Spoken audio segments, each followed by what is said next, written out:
Namaskar, everyone present here. I, Nimesh Joshi, welcome you all again to this series of Swadhyay on the book, The Mother. Though we had a break, but I'm extremely happy to note the presence of all of you in good numbers. So in advance, I express my deep gratitude to all of you for joining us in this session. And I'm very happy Srinivas and Mulugu has taken up these sessions for all of us to this sadhana. We always call it the journey, the path.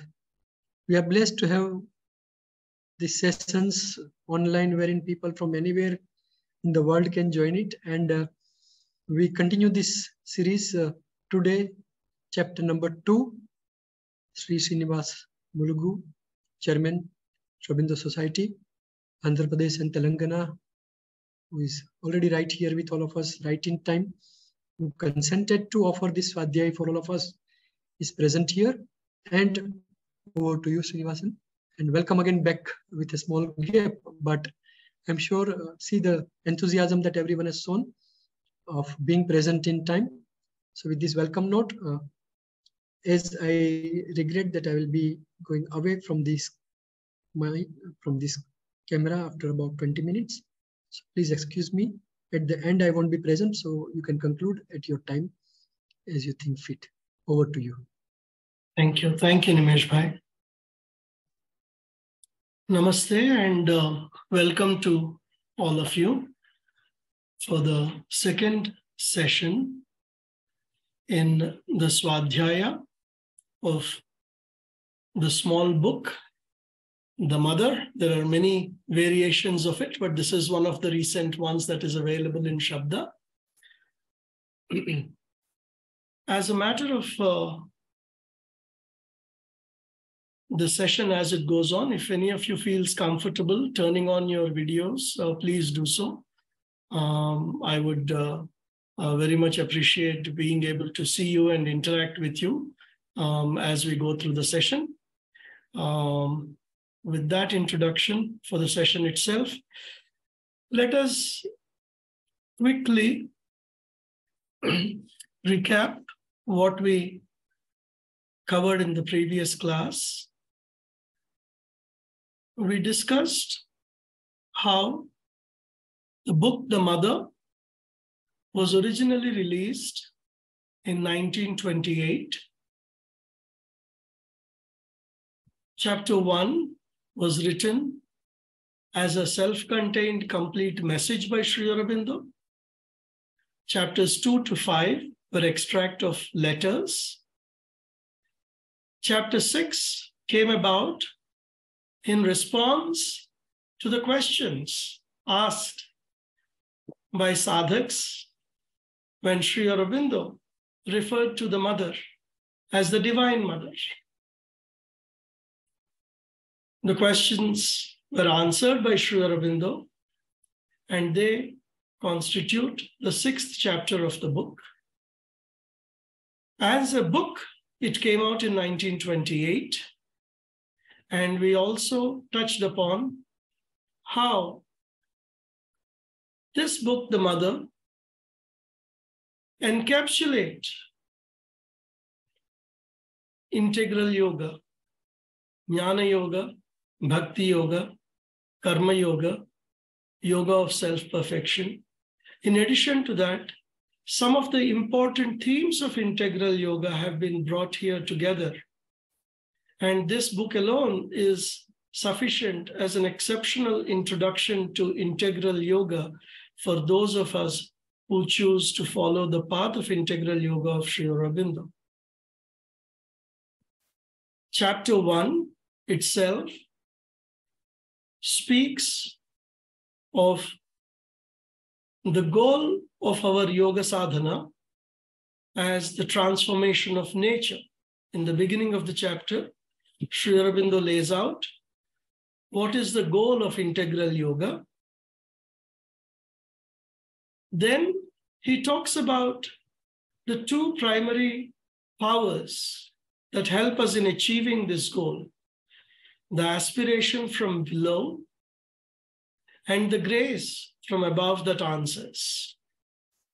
And he says how it is the conjunction of the aspiration and grace that alone can help accomplish the goal of this yoga, the great and difficult thing, which is the aim of our endeavor, Sri Aurobindo calls it.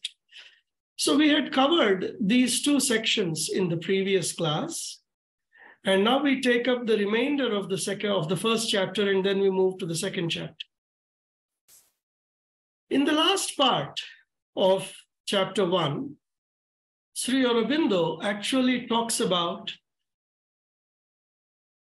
surrender and rejection.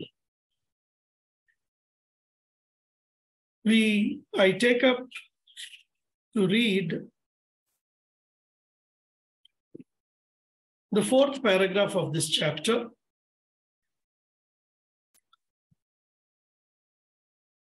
Let's see the 3rd paragraph first. Sorry, I'll just read the 3rd and then we'll continue into the 4th. So the conditions under which the grace will descend, these are the conditions of the light and the truth, the sole conditions under which the highest force will descend, and it is only the very highest supramental force descending from above and an opening from below that can victoriously handle the physical nature and annihilate its difficulties. And then he goes on to say, there must be a total and sincere surrender. There must be an exclusive self-opening to the divine power. There must be an integral, constant and integral choice of the truth that is descending, and the constant and integral rejection of the falsehood of the mental, vital, and physical powers and appearances that still rule the earth nature. Here, Sri Aurobindo is referring to the forces that are active in the earth atmosphere. We spoke about it. There are powers of ignorance. There are small beings. There are more powerful beings, the Asura, the Rakshasa, the Pisacha, or what we call hostile forces in this path. Perhaps it would serve us well to understand that these forces are active in the earth atmosphere, and many of us open to these forces without even realizing it. So it is a word of caution for all of us. How do these forces enter us? Whenever we open ourselves to movements of lower nature, forces of ignorance play with us. They are in the atmosphere. They put a suggestion. They make a prompting, a small desire here, a little anger there. And when that happens, we have opened to these forces. And Sri Aurobindo cautions us that if we are to tread the path of yoga or any path of self-improvement and self-discipline, we need to be cautious. When we become angry, we are not ourselves. When we submit ourselves to degenerate movements, we think we are deriving satisfaction, which may partly be true, but there are also beings in the atmosphere. Just as a human being can perhaps enjoy a fragrance or enjoy a certain quality of music, or we have our senses to enjoy. Similarly, these beings enjoy the vibrations. And when we participate in those vibrations, these beings are around us, they derive a certain pleasure. They push us there and they enjoy what happens. So we have to be careful on that. These are the powers and appearances that still rule the earth nature. Now, Sri Aurobindo talks about the approach a serious spiritual seeker must take. This is the 4th paragraph of this chapter. The surrender must be total and seize all the parts of the being. It is not enough that the psychic should respond and the higher mental accept, or even the inner vital submit, and the inner physical consciousness feel the influence. There must be in no part of the being, even the most external, anything that makes a reserve, anything that hides behind doubts, confusions, subterfuges, anything that revolts or refuses. In this paragraph, in these sentences, Sri Aurobindo is touching upon many aspects of human personality. In fact, Mother says, one of the difficulties of many spiritual paths is they don't explain the planes and parts of the being. हमको ये समझ आने में time लगता है. कभी-कभी 10 years, 10 साल may go on. We may not realize. Observing ourselves very closely, observing ourselves to see when there is a thought or when there is an emotion, which part of our being it came from. It is very necessary. And sometimes we have to work on purification of those parts so that they don't open to lower nature. Sometimes desires use these different parts of the being to hide. Our own ego hides under these different curtains, behind these different curtains. In fact, in our normal day-to-day life, Sri Aurobindo says, there are always two different consciousnesses in the human being. One outward, in which he ordinarily lives, and the other inward, concealed, of which he knows nothing. एक आंतरिक चेतना होती है, एक बाह्य चेतना होती है. जब तक हम ये 5 इंद्रियों के साथ खेलते रहते हैं और उसमें डूबे रहते हैं, तब तक बाह्य चैतन्य ही एक्टिव रहता है. अंतर चेतना जागृत करने का एक पहला कदम है sadhana mein. Efforts to awaken inner consciousness is the first step of sadhana. And Sri Aurobindo says that as you practice and as you go deeper and deeper to awaken the inner consciousness, we become aware of it first. And then gradually the inner consciousness becomes the dominant consciousness and the outer feels like a mask. धीरे धीरे जब हम आंतरिक चेतना में जीना शुरू करते हैं, तब ये बाह्य चेतना जो है वो सरफेस लेवल लगता है. The depth is then full of peace and light. That is what the inner consciousness is. And one of the methods Sri Aurobindo talks about deepening and widening and stabilizing the inner consciousness is meditation. Dhyana, Sri Aurobindo uses that word.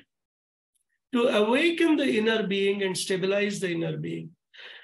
It is one of the reasons why meditation is important in integral yoga. Going forward, now there are around 4 paragraphs, all of which point out just one aspect of our journey. In these paragraphs, Sri Aurobindo talks about the contradictions of human nature.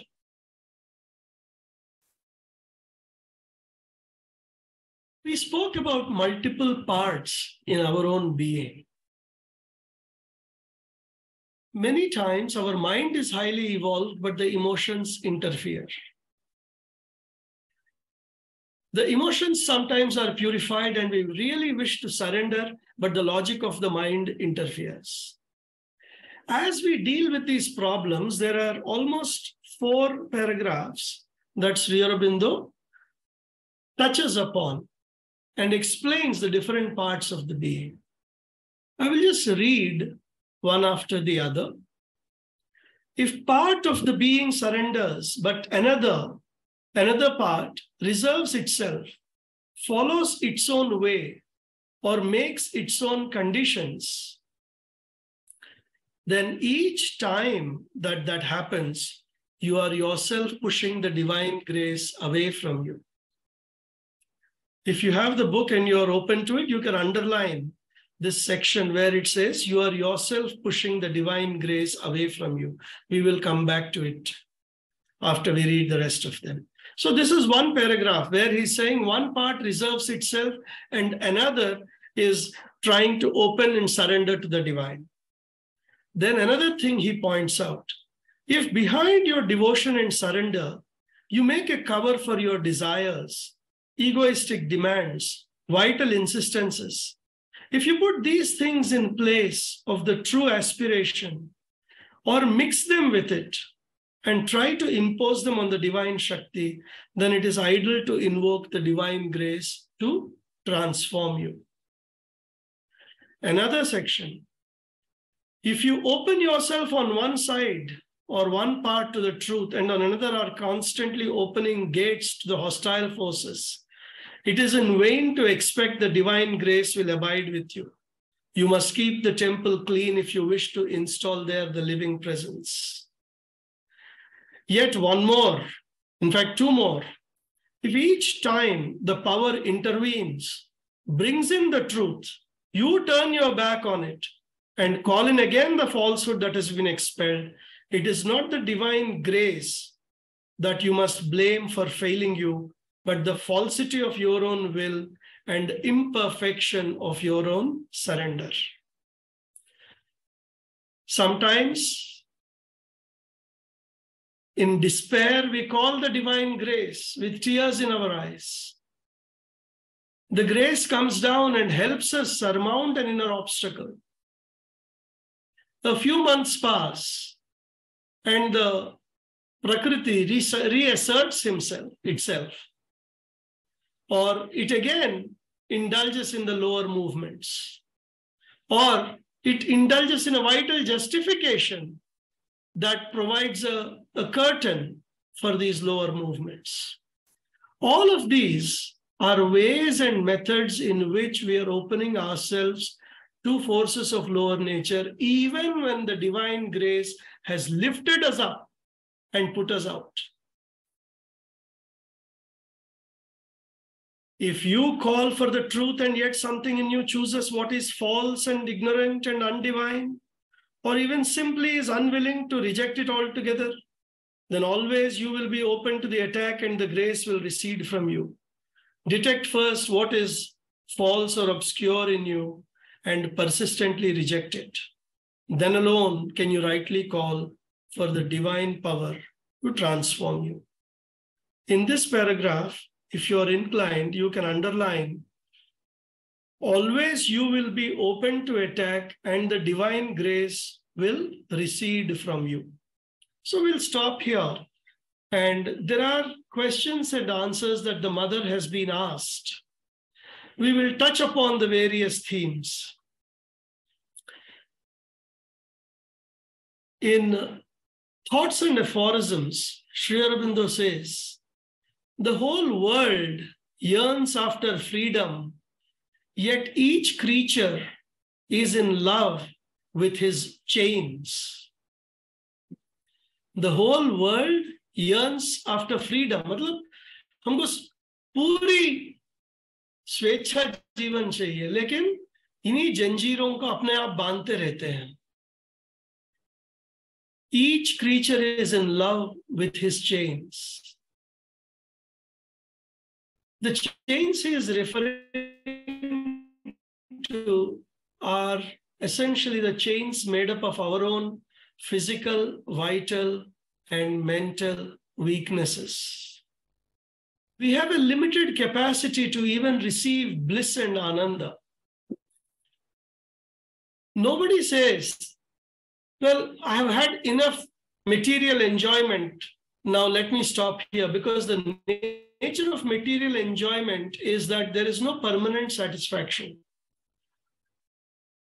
What we do when we come to spiritual path often is we compartmentalize our lives. There is a part of us which is genuinely seeking the divine, and it is open and it wants to serve, it wants to have spiritual life, and that part is active. But then there are small other compartments in which we live, where we justify in a variety of ways our own indulgences, our own behaviors.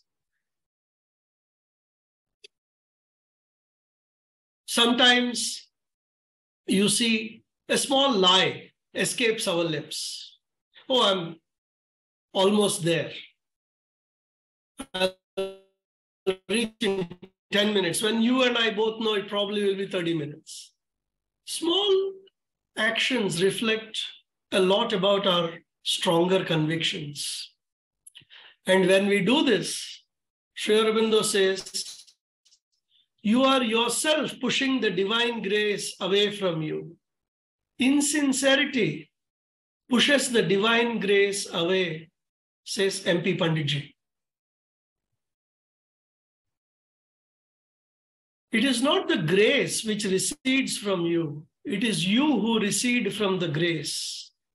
But after you have pushed it away, you have the impression that it has receded from you. So the mother is clarifying further. When we indulge in ignorance, even when there is light nearby, we put a thick curtain that separates us from the light and darkness. And in the darkness, we think that the light has receded, whereas the truth is we have put that dark curtain there. So how do we work on this? A paragraph from MP Pandit. The whole body, the entire being must be conceived as a tabernacle, a temple in which you are to invoke and install the living presence of God. It is not enough if you think that there is divine within you. The living presence has to be invoked and established as a dynamic factor in your life. It may be a little far-fetched for us to think of our own body as a temple of God.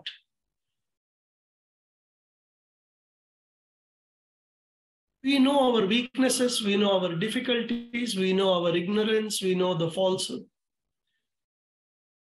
But this is a secret that actually helps us purify the body from where we are, the emotions from where they are, visualizing the mother in our heart. Also, working towards constantly having vibrations of peace and calm, serenity, pleasantness, joy. When we go far away from those vibrations, trying to re-establish those vibrations, these are the methods in which divinity can be made to enter our being. We all start in a small way. It may take many years or many lives, but that is not our concern. Our concern is to establish divinity to the extent we can within our own limited way. One of the other difficulties we see when one comes to the spiritual path, particularly after having done a little bit of sadhana and after having been open to the divine force and realizing that the divine force is working through us, is sometimes our own desires and our own capacities use that glow for satisfaction of vital nature, for projection of our ego, for appearing to be bigger than we actually are. Many times we see people who are quote unquote spiritual or quote unquote, I don't like this word, but it is used commonly, God-men. When particularly they are unable to live up to the ideal they proclaim, there is a vast condemnation in the society. बहुत criticism होती है, ढोंगापन की बात होती है. When we look at spiritual seekers and understand the different planes and parts of nature, we have to realize that it is quite possible that the diverse elements are sincere in their own way. And it takes time for the higher to transform the lower and for the lower to accept the higher. It is not something that happens by one day's aspiration or one moment's miracle. It takes time. And in that process, one has to clean and clean again, purify and purify again many parts of our nature. Going further, we saw surrender, and here we are talking of rejection. So before that, one more paragraph. Do not imagine that truth and falsehood, light and darkness, surrender and selfishness can be allowed to dwell together in a house consecrated to the divine. The transformation must be integral, and integral, therefore, the rejection of all that withstands it. It is a journey, it is a process. It takes time, but it works. We just have to be patient. We just have to work in a steady way. And whatever difficulties we have, अज्ञान हो, अंधकार हो, सटरफ्यूज जैसे कपट हो, धीरे धीरे धीरे धीरे हर चीज निकल जाएगी, लेकिन वक्त लगेगा उसके लिए. The divine light, it will come, but one has to work steadily and one has to be patient. Sometimes the mother says the same victory may have to be won again and again.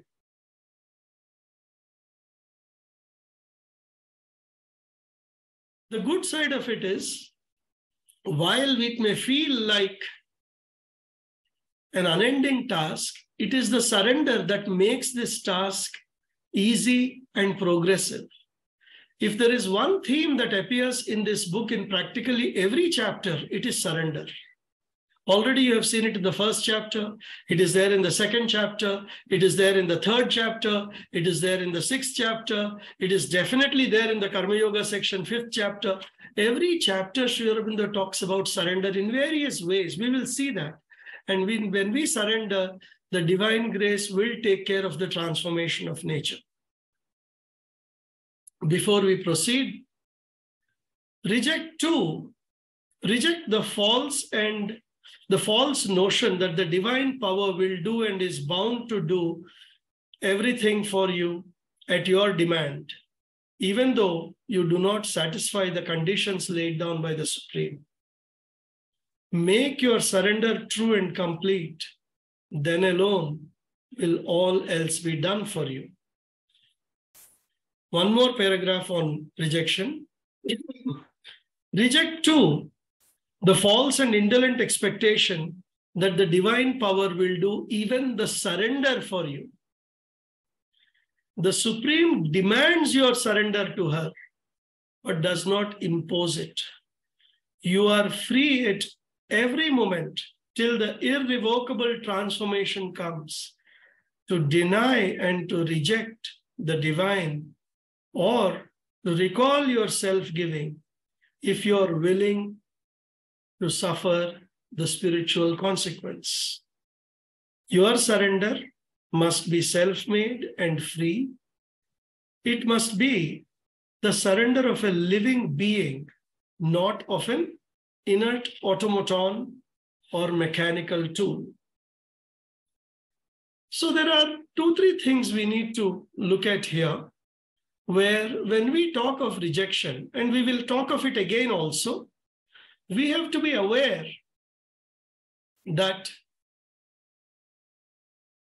the sadhaka of integral yoga has to participate in the yoga using his will, the willpower, and in a methodical way.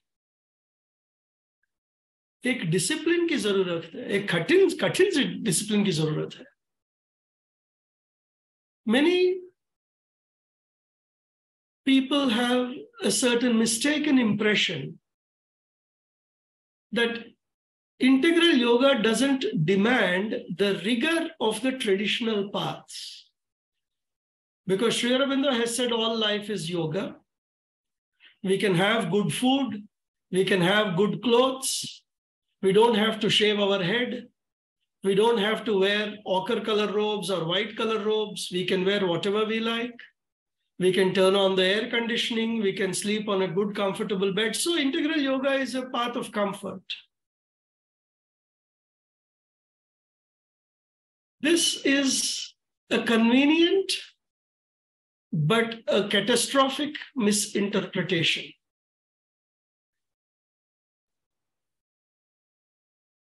Sri Aurobindo himself has written a poem in which he refers to himself as having 1,000 cuts or 1,000 wounds. Path needs a very active collaboration and even a more active collaboration than other paths. Why? This is not a criticism of other paths. It is just a differences that I will draw out. In some paths, for example, when we take up Viparit Jnana Yoga, Neti Neti, rejection of the body, rejection of the physicality, rejection of the various comforts of life, that path allows us to constantly reject, even to the point of rejecting our own emotions or suppressing our own emotions. And we try to arrive at a poise of the self that is dry but beyond the subjection of nature, therefore liberated. In this path, we are supposed to work on Jnana Yoga, but we are also not supposed to reject the higher emotions. The emotions also have to be transformed and sublimated towards the divine. Similarly, Karma Yoga, when you look at them in more detail, one realizes that integral yoga demands a complete integral transformation. So unless there is an active participation at the physical, at the vital, at the mental level, it is difficult to overcome all of the obstructions of nature. So we have to reject the idea that the divine also will do the surrender for us. It is not possible, nor is it this path. And then one last thing in this chapter that Sri Aurobindo touches upon is that do not think that you can be a mechanical tool or an inert automaton. You cannot be inert, you have to be active. An inert passivity is constantly confused with real surrender. And out of an inert passivity, nothing true and powerful can come. It is the inert passivity of the physical nature that leaves it at the mercy of every obscure and undivine influence. A glad and strong and helpful submission is demanded to the working of the divine force. The obedience of an illumined disciple, of the inner warrior who fights against obscurity and falsehood, of the faithful servant of the divine. This is the true attitude, and only those who can take and keep it preserve a faith unshaken by disappointments and difficulties, and shall pass through the ordeal to the supreme victory and the great transmutation. We have to be continuously aware that we do not submit ourselves to a resignation, a certain dryness that enters when one keeps on struggling with nature. That is where the emotions help. When one is struggling, one is able to call on the mother. One is able to connect to her, feel her presence. And once you feel the presence, naturally there is a certain warmth and joy on the path. The mother called integral yoga the sunlit path. It is a joyous journey. And we are like children of the Divine Mother who is working with us. When you see the fourth chapter, the sixth chapter in the four powers, Mahasaraswati, how She is there when you call her. It is a very beautiful description. With her eternal sunshine, always smiling, patient, struggling, again and again, working on laboring and relaboring. She labors till each part has been perfected, put in its perfect place in the whole. She is like a friendly guide, a loving guru. So dryness or inert passivity are things that have no place in this journey. In a way, this brings us quickly a complete spectrum of integral yoga. He talks about the goal being integral transformation. And then he talks about how ascent and descent are there, how there is aspiration and grace, and how in our own being there are multiple parts, and how we have to gradually understand that the divine grace has conditions under which it can work, conditions of truth and light. It does not work under conditions laid upon it by falsehood and ignorance. And then Sri Aurobindo emphasizes a lot how it is important for us to be an illumined disciple of truth, an inner warrior of truth.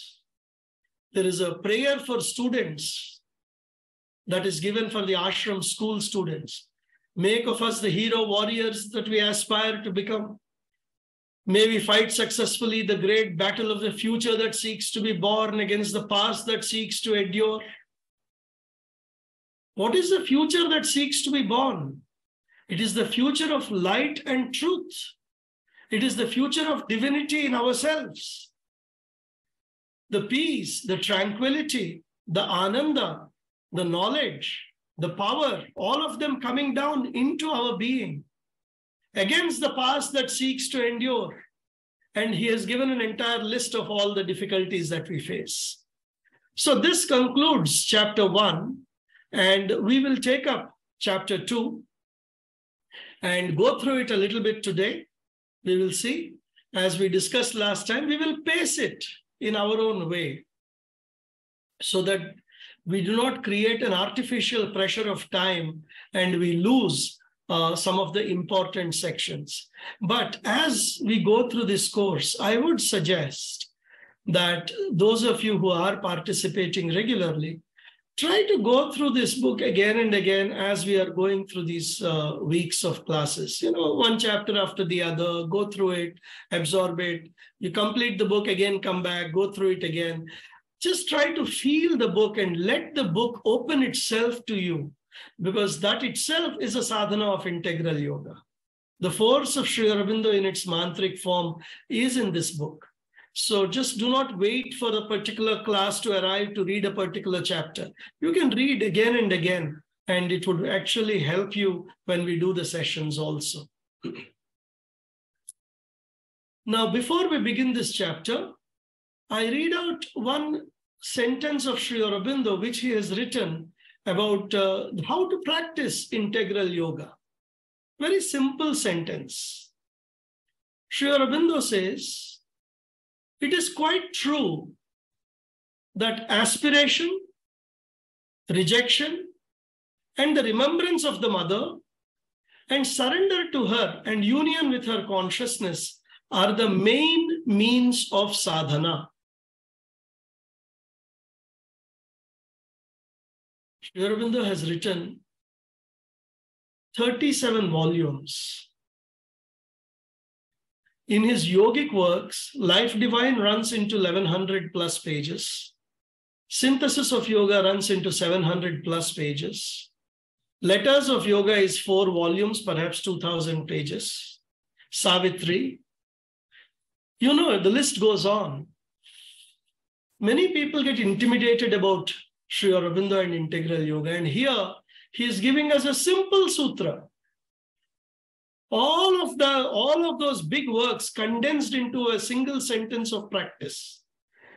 It is quite true that aspiration, rejection, and the remembrance of the mother and surrender to her and union with her consciousness are the main means of sadhana. This chapter talks about aspiration, rejection, and surrender. It is a very short chapter, yet it is one of the most important chapters. So let's begin. The first paragraph. In all that is done in the universe, the divine through his Shakti is behind all action, but he is veiled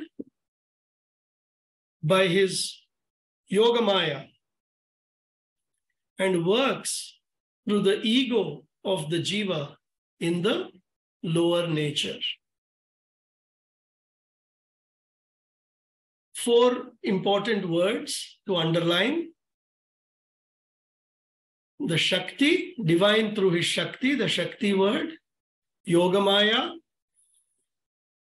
and Jiva. These are the operative words of this paragraph.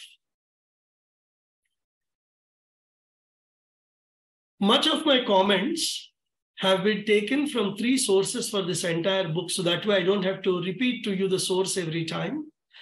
1, many letters written to Sri Aurobindo on various subjects. 2, Mother's clarification in 1951 and 1954 on various passages in this book. MP Panditji's book on the Mother. He has given an elaborate description. Kirit Joshiji's comments. And at places, we also have Nalinida's clarification coming through. So these are the primary sources of what we are discussing. So when we talk of Shakti here, what we are referring to is consciousness. Consciousness as Shakti, Chit Shakti. So how does the divine work in this world? The divine works through his Chit Shakti. He is the one who is behind all action. All action. There are layers of our existence where there is a separation of right and wrong, good and bad, positive and negative. As we rise higher and higher and higher in consciousness, there is a supreme unity that emerges. When the drop of Chit Shakti comes from there, what we consider right or wrong, good or bad, all this play of dualities actually ends up being a result of the Chit Shakti.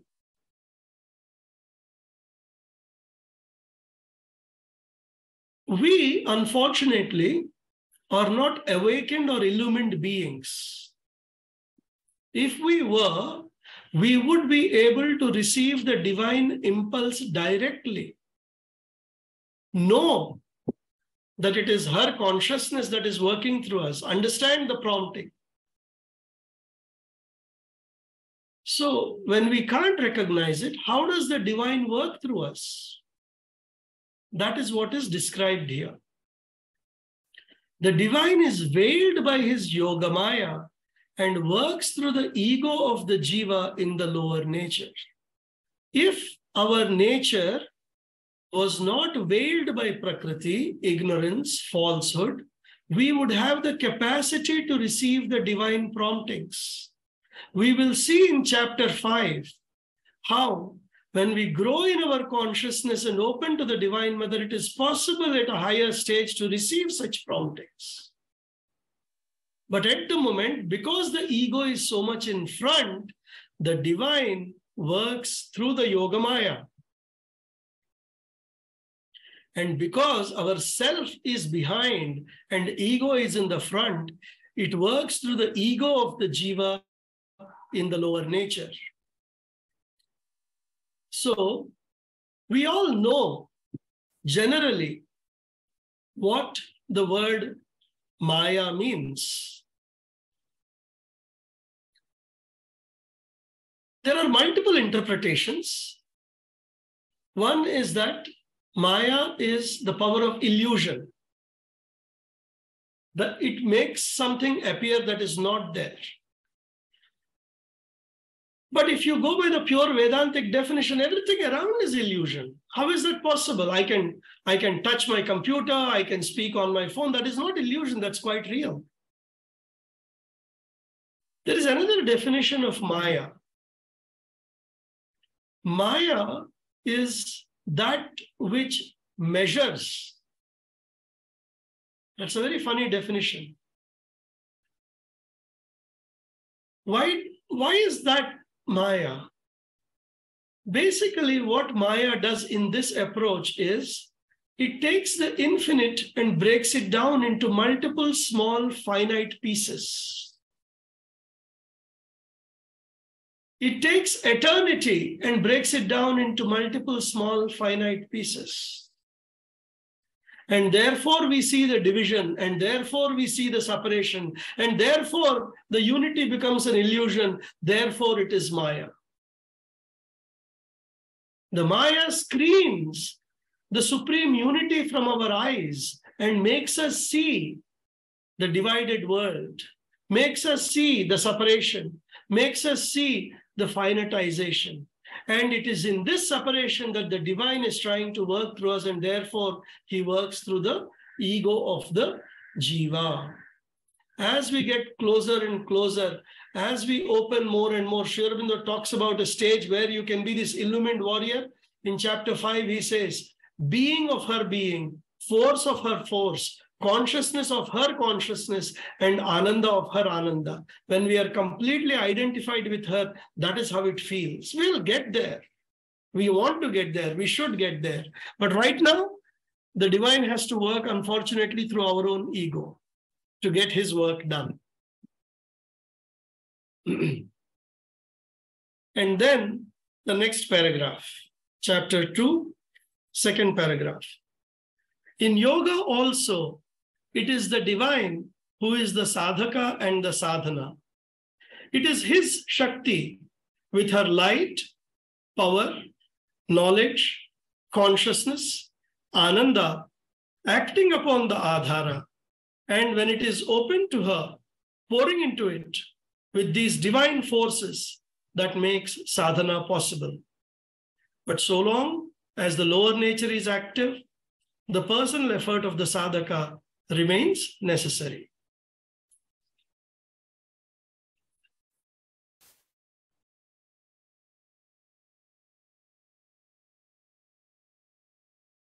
There is a very important secret that is hidden in this particular line or this particular paragraph. It is the answer to the question, what is self-realization in integral yoga? What is self-realization in integral yoga? The answer is here.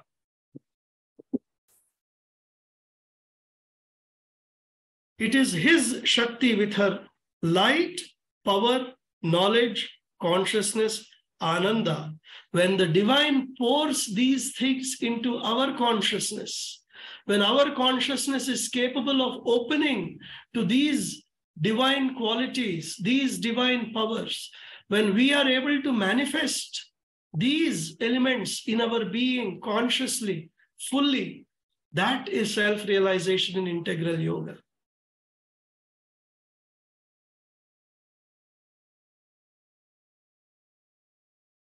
Light, power, knowledge, consciousness, ananda.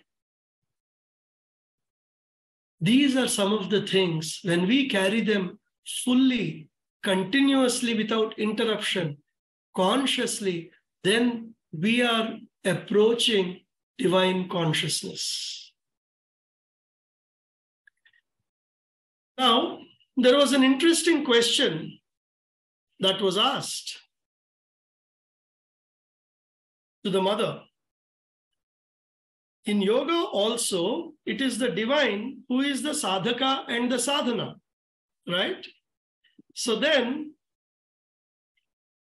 This must have been the children of the school. The question is, Mother, it is written here, the divine is the sadhaka and the sadhana. The mother says, yes, he is everything, isn't he? Then the follow-up question, then mother, why the personal effort? If it is the divine who does the sadhana, let the divine do it. Where is the personal effort? So, as you can imagine, the approach we may have is that if it is the divine working it out, let the divine work it out. In fact, somebody even wrote to Sri Aurobindo, I've left my business, I've left my family, I've left everybody. I have come here and joined the ashram, so my surrender is done. It doesn't work like that. What mother says is, the question was asked by a student or a child by name Manoj. So, as long as you feel that you are Manoj, you must make an effort. If you can completely get rid of the notion of Manoj, there is no longer anything but the divine.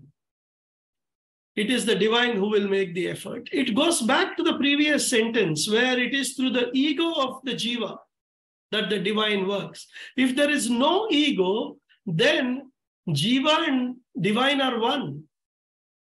Then the sadhaka and the sadhana become one. But right now, the ego of the jiva is very active. So therefore, one has to do the necessary effort. And mother points out, of course, there was a good amount of laughter and joke that happened around it, but then mother points out something very important. She says, the mental knowledge that we are the divine is not enough. It must be a practical experience. It must be something that we feel.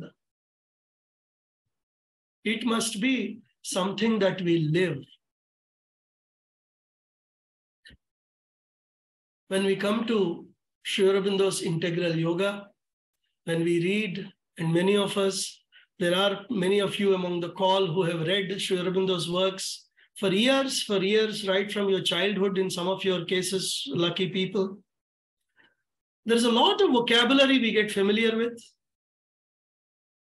On one hand, I tell people who come new to Sri Aurobindo, don't get intimidated with the vocabulary, let it grow on you. There are so many people who can help you. On the other hand, let the familiarity with the vocabulary not bring in complacency. Oh, physical, vital, mental. Yes, I know physical, vital, mental. Aspiration, rejection, surrender. Oh, yes, I've read it 2 times. I've read that chapter, aspiration, rejection, surrender. Doesn't work that way. Do not confuse familiarity with realization.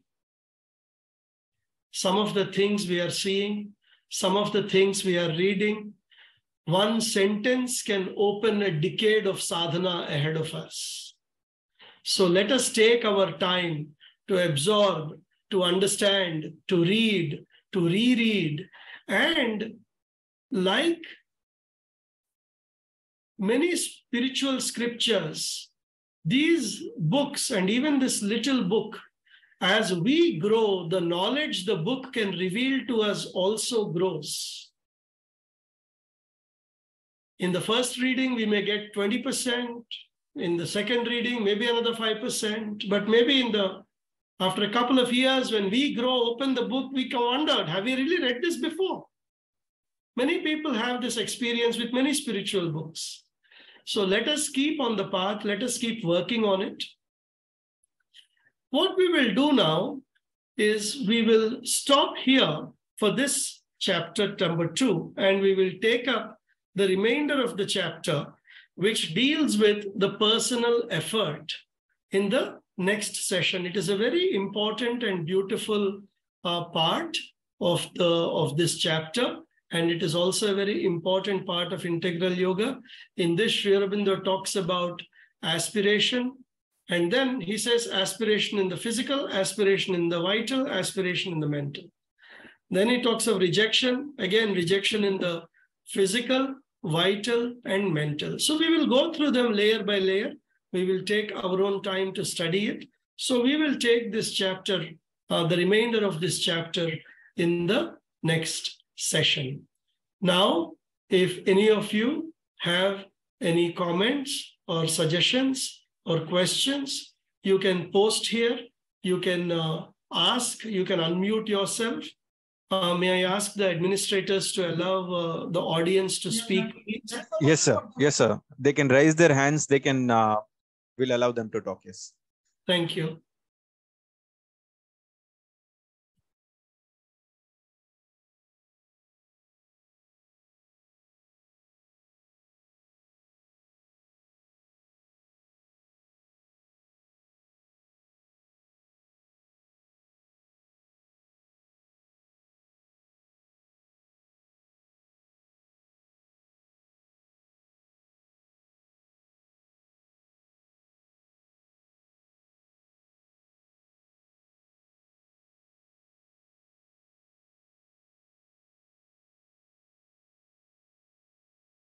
May I take it that we do not have any questions, and then we can play the music and conclude the session?